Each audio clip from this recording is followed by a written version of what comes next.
नमस्कार प्यारे विद्यार्थियों। आप सभी 11th क्लास के छात्र छात्राएं ध्यान दें कि हम पढ़ रहे हैं हमारे हिंदी के लिए। तो व्याकरण का टॉपिक चल रहा था अपना, और व्याकरण में हमने शुरुआत में सामान्य जानकारी पढ़ी थी कि वर्ण, ध्वनि, शब्द, वाक्य, अक्षर, अनुनासिक, अनुस्वार, ये सब हम पढ़ चुके हैं। और अब हम बात कर रहे हैं किसकी, व्याकरण का एक टॉपिक अपना सबसे पहले टॉपिक है वर्ण विचार। और मुझे यकीन है, पूरा विश्वास है कि आप इसे भली बातें जानते समझते हैं। हाँ, ये बात अलग है कि अभी छुट्टियों के दौरान उठाकर नहीं देखा तो थोड़ा सा इधर उधर हो जाता है। बाकी जो सारे अच्छे बच्चे तो सभी के सभी नॉलेज रखते हैं इस चीज़ का वर्ण विचार क्या होता है। लेकिन मैं आपको बता दूं कि ये वर्ण विचार है ना, जो टॉपिक है, हालांकि आपके 11th-12th तक तो चलता ही चलता है। आफ्टर ग्रेजुएशन के भी, जैसे आप एसटीएससी का प्री-टेस्ट देते हैं, पीटीटी का देते हैं, या फिर कोई और एग्जाम देते हैं, पटवारी की भी होने वाली है 2021 में एग्जाम, तो उसमें भी देखना कि इस टॉपिक को सबसे पहले आपको मिल सकता है सिलेबस में। तो कंपटीशन एग्जाम में ये टॉपिक बहुत ज़्यादा क्रिटिकल है, मतलब बहुत ज़्यादा उलझा हुआ है। तो मैं चाहता हूँ कि क्लास उसमें जब हिंदी पढ़े उससे पहले पास आउट क्लासेस के अंदर क्या है कि अपना जो बेसिक कॉन्सेप्ट है व्याकरण के बारे में आप ठीक समझ लें। हालांकि संज्ञा, सर्वनाम, क्रियापद, ये तो आपके डेफिनेशन वगैरह काफी अच्छी ढंग से याद कर लेते हैं। लेकिन जो ये चीजें कि फिक्स नहीं है कि कौन सा सही कौन सा गलत, वहां पे कंफ्यूजन है। तो शुरुआत होती है अपनी व्याकरण में सबसे पहले वर्ण विचार की। तो इसकी परिभाषा और कहाँ काम आता है, कहानी, इस तरह से पूरा नॉलेज रखना है। ध्यान दें जुड़ जाइए मेरे साथ इस क्लास में कि वर्ण की डेफिनेशन पढ़ चुके, वर्ण क्या होता है। तो उसके बाद देखिए कि अब बात करें कि हिंदी में जो वर्ण है वो कितने हैं। हिंदी में 44 वर्ण माने गए। हालांकि आप ये एक आंकड़ा यहाँ पे 44 का ही है, जो प्रारंभिक रूप से चला हुआ है कि वर्ण तो 44 ही हैं। उसके बाद आप चाहे तो उसे 52 कर लो, 56 कर लो, कई 58 भी, क्योंकि जितना आप आगे बढ़ते जाएंगे, जितना डीपली गुजर जाते हैं, उसमें ये संख्या आगे पीछे मिल सकती है। लेकिन व्याकरण की दृष्टि सच्चाई है कि वर्ण पूछ सकते 44 ही, ठीक है। तो बात करें क्योंकि अब जैसे अभी 10 पास की है, आपने तो मालूम है कि भारतीय संविधान में अनुच्छेद कितने हैं, 395, सबको पता है, ठीक है। लेकिन अभी आप देखना कि उनके जो और अधिक खंड बना करके लगभग 444 कर दिए, 444, ठीक है। तो वास्तविक तो कितने 395 ही रहेंगे, लेकिन जब आवश्यकता पड़ती है तो उसमें कुछ सुधार किया जाता है। उसमें कोई एक से पॉइंट एक उसका खंड बना देते हैं, ए बी सी, इस तरह से पॉइंट बना देते हैं। तो वही बात यहाँ पर है कि वर्ण तो केवल 44 से रहेंगे। अब इन्हें 52, 56 आगे बढ़े तो वो एक कारण के साथ रहेगा, ठीक है। तो हिंदी वर्ण कितने मान लेंगे, 44, ठीक है, वर्ण मान जाते। उसके बाद करें कि ये किस किस रूप में है, तो दो रूप में, स्वर और व्यंजन। एक अच्छी बात ध्यान दें कि आप व्यंजन जो लिखा हुआ है, तो लास्ट अपना टॉपिक था, मैंने आपको पढ़ाया था अनुनासिक और अनुस्वार वाला, ठीक है। अनुस्वार अनुनासिक पढ़ाया था, तो उसमें देखना कि ये क्या है, यहाँ पे ये आता वह, फिर ये, फिर ये, और फिर ज और न, ठीक है। तो ये जो पंचम अक्षर होता है, ये चैवर का पंचम अक्षर अंतिम है। तो ये सारी बातें पढ़ेंगे। तो अभी आप देखिए कैसे लिखा हुआ है, होता क्या, या फिर बिजली लग जाती और ये ऐसे कैसे आ जाता। लेकिन सोचिए शुद्ध रूप यही माना जाता है व्याकरण के साथ देखा जाए। तो हम जल्दी क्या करते हैं, अनुस्वार, हालांकि इसी का बनता है अनुस्वार। तो किसका क्या बनता है वो देखने वाली बात है। ध्यान दें, व्यंजन और स्वर के वर्ण के दो भाग है। अब ये जाहिर सी बात है कि स्वर की परिभाषा क्या आप जानते हैं, भली बात जानते हैं, ठीक है। फिर भी एक बार रूबरू हो जाते हैं कि जब कोई वर्ण, किसी भी वर्ण का उच्चारण करते हैं, ठीक है, तो बिना किसी अन्य वर्ण की सहायता से, एक बार आप देख सकते हैं से क्या लिखा हुआ है, बिना किसी अन्य वर्ण की सहायता से। आप जानते हैं कि हर चीज को ऊपर उठने के लिए, बढ़ने के लिए सहारे की जरूरत होती है। आप शिशु अवस्था में थे, फिर बाल्यावस्था में, ठीक है, तो उस टाइम हमको उंगली पकड़ के चलना सिखाया था, या उंगली पकड़ के लिखना सिखाया होगा, और रिपीट करके बोलना सिखाया होगा। तो एक माध्यम बनता है। उसी प्रकार से बात करेंगे इसकी यहाँ पर कि जब कोई वर्ण, तो सारे का सबको यहाँ पे क्या है, कुछ चीजें ऐसे जो अपने आप में स्वतंत्र हैं।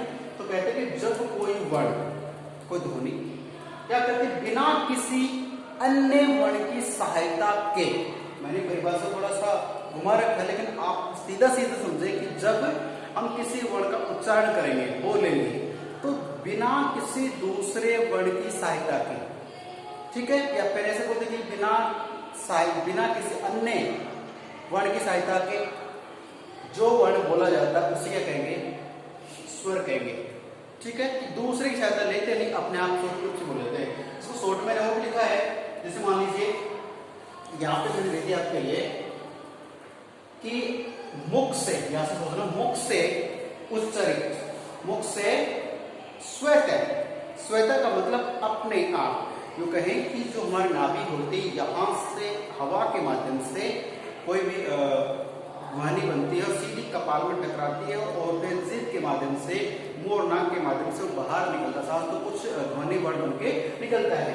तो जो फेफड़ों के माध्यम से अंदर से जो आवाज निकल हवा आती है और बिना किसी रुकावट के, बिना किसी टकराहट के, वो सीधी मुख से, मुंह से, यानी कि मुख से स्वेत उच्चरित यानी बोला गया जो भी ध्वनियां हैं उनको क्या कहेंगे, स्वर कहेंगे। सीधी परिभाषा हुई है, मुख से निकलने वाली कोई भी ध्वनि या वर्ण है वो अगर स्वतः उच्चरित है, अपने आप बोली जा रही है, स्वतंत्र उसका उच्चारण हो रहा है, दूसरे वर्ण की सहायता लेने की आवश्यकता नहीं है, वो क्या है, स्वर है।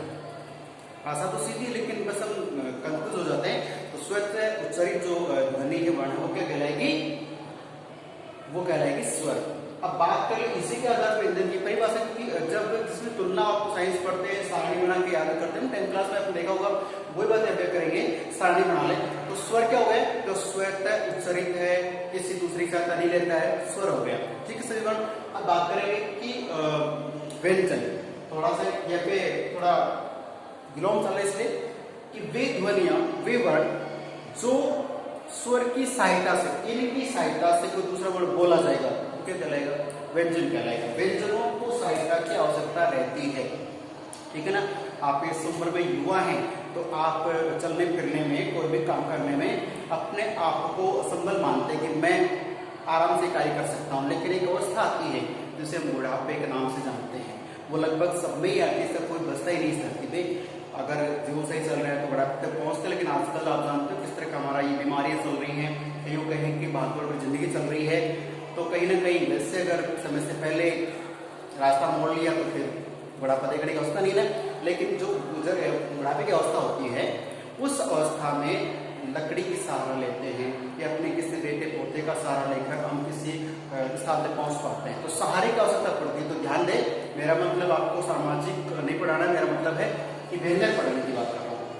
स्वर तो वे हैं आप युवाओं की तरह जो बिना किसी की सहायता से स्वतः उच्चारित हो जाते हैं, और व्यंजन वे हैं जो स्वरों की सहायता से बोले जाते हैं।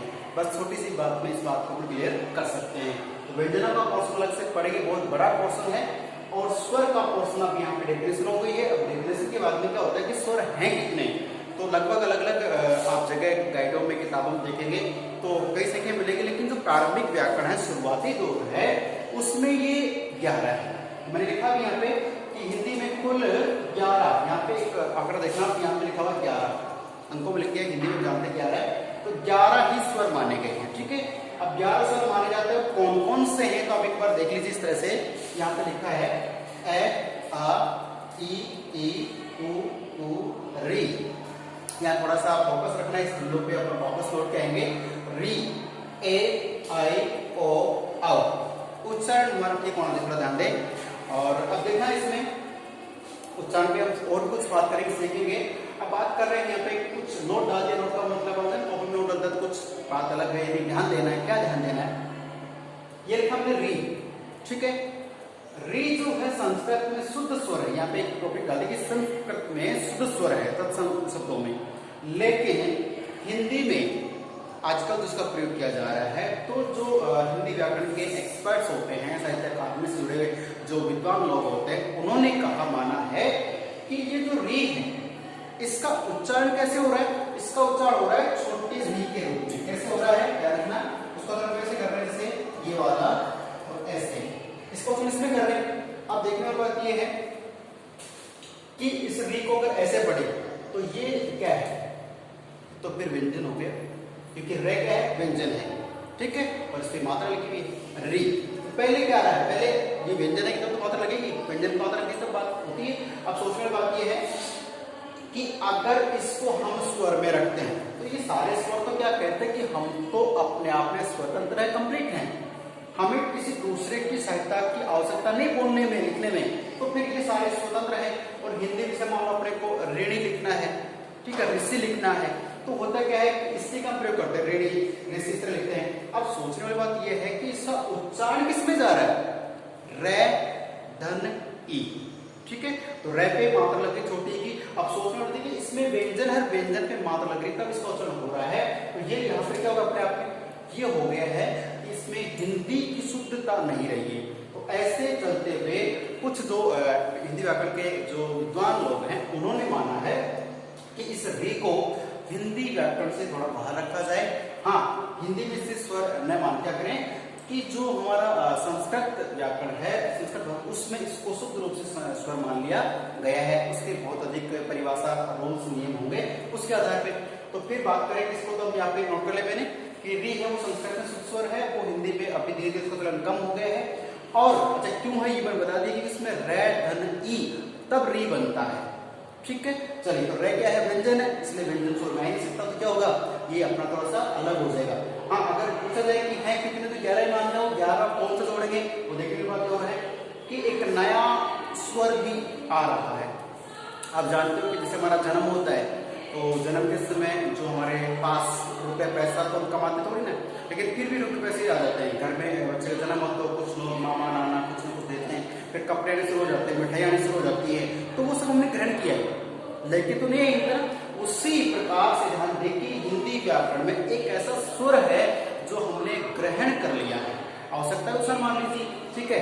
तो एक जो ग्रहण कर लिया हमारा नहीं था, लेकिन मैं कैसे मांगूंगा, ग्रहण कर लिया है तो क्या कहलाएगा, ग्रहित स्वर कहलाएगा। अब ग्रहित स्वर में कौन कौन से हैं, स्वर की बात कर रहा हूं, तो स्वर में एक हमारे पास कौन सा है, ये वाला, इससे नहीं तो आ पढ़ेंगे और न ही हम ओ पढ़ेंगे, ओ भी नहीं है और ये आ भी नहीं है, तो बीच का है आ, न तो आ न ओ, आ पढ़ेंगे। और इसका प्रयोग आप बहुत अधिक मात्रा में कर रहे हैं, कैसे, सबसे पहले तो बोलते हैं कि आपको व्याकरण का नॉलेज होना चाहिए, नॉलेज। अब इसे ओ और आ के बीच का बोलेंगे, नॉलेज होना चाहिए, और नॉलेज होगा आप कॉलेज जाएंगे, कॉलेज, कॉलेज, कई बार बोलते हैं कॉलेज, वैसे कॉलेज बोलते हैं जो अलग है, लेकिन कॉलेज इसे लिखा जाता है, देख लीजिए। फिर अब डॉक्टर, एक होता है डॉक्टर साहब, पहले लोग बोलते थे डॉक्टर, अब न तो डॉक्टर बोलते हैं और न डॉक्टर तो डॉक्टर, ठीक है। तो ये आप देख रहे हैं कि ये जो आप ऊपर वाला देख रहे हैं इसका आ और जिसको देख रहे हैं इसका ये क्या कहलाएगा हमारे यहाँ की भाषा में, इसे हम ग्रहित स्वर में मानेंगे। तो जितने भी कोई बात करेगा री को हम बाहर निकालते हैं तो इसको अंदर लेते तो 11 फिर हो जाएगी, ठीक है ना। ध्यान रखना ये है कि हमारे स्वर की जो संख्या वो 11 ही मान के चलनी है आपको। और अभी जो 11 स्वर है इसका हम करेंगे पोस्टमार्टम, मतलब इसका वर्गीकरण करेंगे, कौन कौन से हैं, कैसे कैसे काम आते हैं, और इनके विशेषण समझा गया देखिए। तो मैं कहते स्वरों का वर्गीकरण बातें उनको अलग अलग एनालिसिस करेंगे उनका, तो कैसे, उच्चारण की अवधि में, अवधि का मतलब मात्रा, और मात्रा यानी कि समय कितना लगता है, तो उच्चारण करने में कुछ मात्रा लगती, समय लगता है, तो उसके आधार पे ये स्वर कितने होते हैं, तो मैंने शॉर्ट में लिखा है यहाँ पे कि 3 प्रकार के उच्चारण के आधार पर या उच्चारण में लगने वाले समय के आधार पे, काल मात्रा के आधार पर स्वर 3 प्रकार के। ऐसा प्रश्न आता है डायरेक्टली कि उच्चारण के आधार पर स्वर कितने प्रकार के हैं, कि उच्चारण में लगने वाले समय के आधार पे कितने प्रकार के, तो आप हम बात कर लेंगे 3 प्रकार के हर्स्व, इसको है के बीच में ये अलग तरह से हर्स्व बोलते, इसको रे की दुनिया हर्स्व, दीर्घ और प्लुत, ठीक है। अब देखना ये कि हमारे ज्यादा जो काम आते हैं ये पहला दूसरा कोई काम आते हैं, तीसरे का तो उच्चारण हम आजकल नहीं करते हैं, इसका क्या प्रयोग होता है, ध्यान दें, इसका प्रयोग जैसे बोलते हैं ओम, लंबा बोलते हैं, या किसी मंच पे जो रामायण का पाठ खेला जा रहा है, रामायण का रोल किया जा रहा है, वहां पे जो नाटक होते हैं या कहे जो मंच पे कोई भी संवाद होते हैं, लंबे लंबे होते हैं ना, तो उनमें का प्रयोग करते हैं, या फिर अनुष्ठान में ओम का प्रयोग कर रहे हैं, तो वहां ये लंबा इसमें जाता है, ठीक है। तो इसका प्रयोग हम ज्यादातर अपने किताबी ज्ञान में लेखन में नहीं कर पा रहे हैं, तो देखिए हर्स्व और दीर्घ स्वर इन पे थोड़ा हमें ध्यान देना है, ठीक है। अब वो कैसे कैसे मैं आपको बता दूं कि हर्स्व में और दीर्घ में क्या है। एक छोटी सी बस ट्रिक आपको याद रखनी है कि जो बिना मात्रा की या फिर कहीं कि उनमें बोलने में समय कम लग रहा है वो तो हर्स्व हुए। अब मैं भी देखने के बाद थोड़ा सोच के हम क्या देखें, ये क्या कहलाएगा हमारा हर्स्व कहलाएगा, ये क्या कहलाएगा हर्स्व, और ये भी क्या कहलाएगा हर्स्व। तो ए छोटी ई छोटा ऊ, और कई जगह इसको भी अगर देखा जाए ये भी कह लेते हैं हर्ष में लेते हैं। अब जो बचे हैं वो क्या है, अब देखिए ये क्या रह गया, एक तो ये वाला ये दीर्घ में रहेगा क्योंकि ए और ए मिलेगा क्या बनेगा आ, और ये ई और फिर ई मिलेंगे क्या बनेगा बड़ी ई मिल जाएगी, और ये ऊ फिर ऊ मिलेगा तो ये हो जाएगा। कहने का मतलब ये क्या हो गए ए ई ऊ री छोटी वाले, ये तो चार के हो गए हर्ष हो गए, इसके लिए हम मानेंगे चार। ठीक है, बात करें इसके आगे चले तो देख इसमें ये आ ई ऊ और देखिए हमारा ए आई ओ औ, तो देखिए 1 2 3 4 5 6 7, ये 7 किसमें आ गए हमारे, ये आ गए हमारे किसमें दीर्घ स्वर में आ गए। तो कई बार ये पूछ लेते हैं कि हर्ष कितने हैं दीर्घ कितने हैं, तो हम मात्रा के आधार पर बता सकते हैं 4 तो हमारे हर्ष हो गए हैं और जो 7 हम क्या दीर्घ हो गए हैं। तो आप ये प्रैक्टिकली भी देख पा रहे हैं कि ए में कम से पहले अगर ए और ए यानी ए धन ए आप संधि पढ़ते जोड़ते हैं तो ये आ बन जाते हैं। ये आ कहां से है, इसी का ये भाई है, इसी का ये पार्ट है। ठीक है, तो जैसे इसमें ज्यादा समय लग रहा है, पढ़ के रहे हम पढ़ रहे हैं कि जो अवधि है उच्चारण करने की अवधि उसके आधार पर कितने प्रकार के हैं। तो ए में कम लग रही है, कम लग रही है, हम कम इसकी परिभाषा देखें हस्व वे स्वर जिनको बोलते समय श्वास कम लगता है, समय कम लगता है तो हस्व, और वे स्वर जिनका उच्चारण करने में जिनको बोलते समय श्वास की मात्रा अधिक लगती है तो क्या हो जाएगा, तो दीर्घ हो जाएगी। तो ये परिभाषा भी एक शॉर्टकट अपने याद कर सकते हैं और इनकी संख्या भी, तो ए छोटी ई छोटा ऊ, ऐसे छोटा छोटा बोलने की अवस्था नहीं कि उच्चारण ए ई ऊ री, उच्चारण क्या हो गए ये हस्व हो गए, और आ ई ऊ ए आई ओ औ। ठीक है, तो इस तरह से ये क्या हो गए हमारे 7 दीर्घ हो गए। अब बात करें कुछ लोग कहते हैं कि इस दीर्घ को अगर स्वर नहीं मान रहे हैं तो कई बार आप इस 3 भी मान सकते हैं। ठीक है ना, लेकिन और बाकी जैसे देखिए चलो मैंने कहा कि ये तो इनसे बन गए हैं, ए को ऐसे मिलाया तो आ बन गया, ई को ई से मिलाया तो ई बन गया, और ओ को ऊ से मिलाया तो बड़ा ऊ बन गया। फिर बाकी ये जो लोग ये कैसे बनते हैं, तो आप जानते हैं कि ए में क्या मिला दो, ए मिला देते हैं ई तो क्या बन जाएगा, ये ए बन जाएगा, और ए में अगर बड़ी ई मिला देंगे तो आई बन जाएगा, और ए में अगर ऊ मिला देंगे तो ओ बन जाएगा, और ए में ही बड़ा ओ ये ऊ मिला देंगे तो औ बन जाएगा। तो कहने का मतलब है कि ये एक दूसरे के संबंध से ही बड़े बने हैं। तो इनका, हालांकि मैं आपको बता दूं प्यारे छात्र छात्रा हो कि मैं आपको ज्यादा परेशान नहीं करना चाहता, ये जो लिखा हुआ है केवल आपको डिस्क्राइब करके समझाया बताया है, और इसके बाद जो अभी बात करें कि हंसुदी कौन कौन से, तो इसका मैं अलग से आपको एक वीडियो बना के दूंगा ताकि आपको कोई समस्या नहीं होगी। बस शर्त और विश्वास यही रखता हूँ, आपसे उम्मीद करता हूँ कि एक बार ये जो मैं पढ़ा रहा हूँ तो आगे लाइफ में आपको कभी ऐसा मौका या अवसर नहीं आना चाहिए कि इनको दोबारा कहीं देखने की आवश्यकता पड़े। आप माइंड में ऐसे बैठा लें कि हमें केवल 11th 12th क्लास के लिए नहीं, आगे जो कॉम्पिटिशन एग्जाम्स होंगे उनमें इनसे से क्वेश्चन आता है तो आपका गलत नहीं होना चाहिए। ठीक है, तो आप ये जो बताई गई बातें हैं इनको क्लास के लिए नहीं, 11th 12th क्लास के लिए नहीं, केवल आप ऐसा करें कि माइंड में क्लियर कर लेंगे ये चीजें दोबारा हमें कहीं पढ़ना नहीं पड़े। ठीक है, तो ये वीडियो छोटा ही है लेकिन जैसे ये चीज है मैं इनको वापस एक बार आपको एक नया वीडियो बना के दूंगा आपको, इसमें आपको हस्व दीर्घ और प्लस जो है कौन कौन से हैं, कैसे बनते हैं। हालांकि मैंने वर्बली आपको बता दिया लेकिन इसका आप पोस्टमार्टम और करेंगे अभी और इनको ठीक से समझ जाएंगे। तो प्यारे छात्र छात्राओं, लेकर जब तक मैं आपको दूसरी वीडियो लेकर आता हूँ तब तक आप इसे नोट करें, ध्यान रखें, और नोट करने में सिर्फ पढ़ें कि मुझे कितना याद रख पाया है। प्रैक्टिकल जब तक आप किसी का नहीं करते हैं तो उसमें हम एक्सपर्ट नहीं बन पाते। ठीक है, तो मिलते हैं नेक्स्ट वीडियो में। ठीक है, धन्यवाद, जय हिंद।